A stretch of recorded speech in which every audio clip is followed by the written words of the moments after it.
In this screencast, I will demonstrate how to make a standard curve graph for BABEC's Exploring Vaccines with ELISA lab using Google Sheets. I'll also show how to use that graph to determine the concentration of antibodies in ELISA samples. The first step to making a standard curve graph is to perform a serial dilution on the protein you are detecting in your ELISA. In this lab, we're detecting antibodies to the spike protein of the new COVID variant. Therefore, we performed a serial dilution on a stock solution of these antibodies.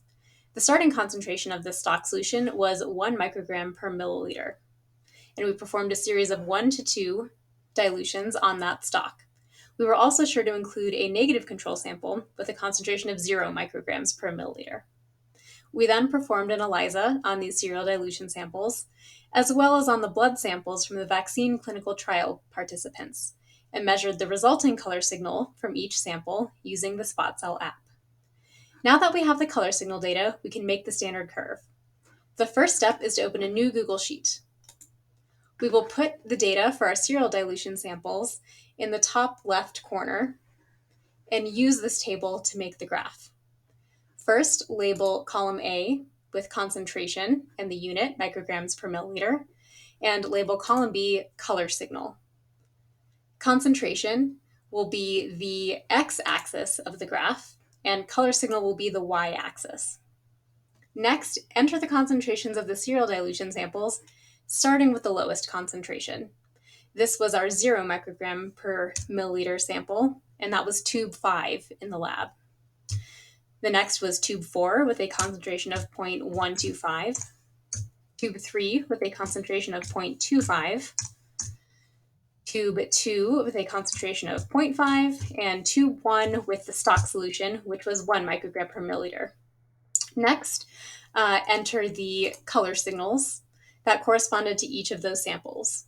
In this example, those were 0.6 for tube 5, 2.3 for tube 4, 5.7 for tube 3, 9.8 for tube 2, and 20.8 for tube 1. Now we need to make a scatter plot of this data. So to do this in Google Sheets, highlight the entire table and click Insert, Chart.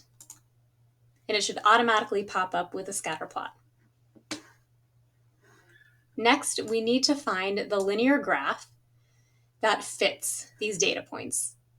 And this linear graph is the standard curve that we'll be able to use to determine the antibody concentration of the participant samples. So to add the trend line, if you don't already see the chart editor popped up, the first thing you'll need to do is click on these 3 dots in the top right corner and click Edit Chart, and it'll pop up.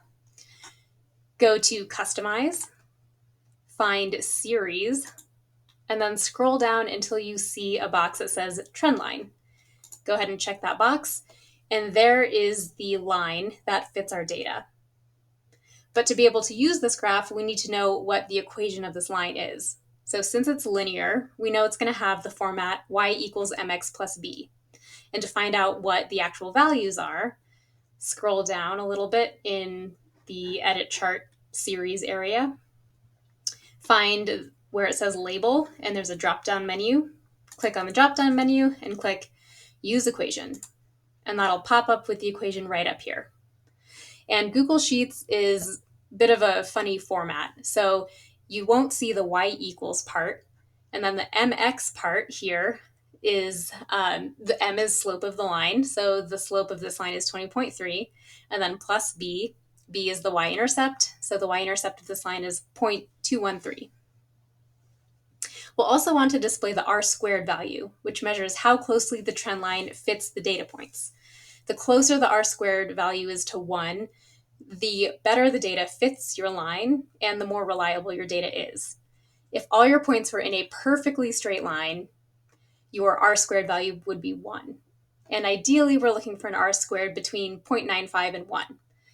So to find r-squared, it's just below where we showed the use equation. You'll just click Show r-squared. It'll pop up here. So our r-squared value here is 0.996, which is great. So now we have a standard curve graph for this ELISA. The last thing I'll show you how to do is how to use the equation of this graph to calculate the antibody concentration of the participant blood samples. So if we take a look at this data table here, remember we had 6 participants, half received vaccine A and half received vaccine B. And here are the color signals from the ELISA lab for each of those participants. So remember from the graph that color signal is the y-axis, color signal is y, and concentration is the x-axis. Concentration is x. And we want to find concentration. So we need to solve this equation for x. It's in a y equals mxb format. So to solve for x, if we rearrange the equation, x equals y minus b all over m.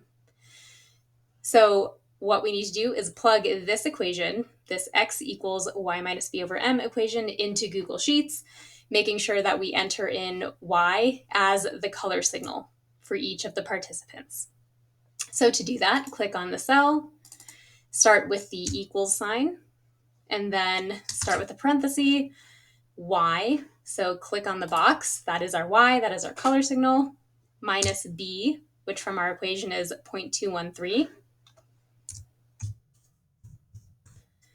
Another parenthesis, and all of that is over m, over the slope of the line, which is 20.3.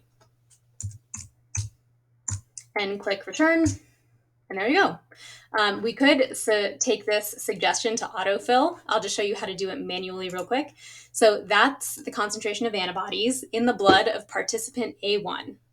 And to figure out the rest of them, you could have checked the autofill that's suggested, or you can click and drag the corner here, and it will automatically calculate the concentration for all of the other participants, starting with A2, A3, etc. The last thing I'll show you real quick is how to calculate averages using Google Sheets. So to do that, go click the box, start with equals, type the word average, add a parenthesis, and we just want the average of the first 3 because those are the people who received vaccine A. Finish off the parentheses and click return. And then to do vaccine B, same thing, equals average, parenthesis, select the vaccine B people. So I'm just clicking, holding, dragging, and then I release. And there you go. So from this particular example, the average concentration of antibodies in the blood of participants who received vaccine A was 0.43 micrograms per milliliter, and the concentration average for vaccine B was 0.79.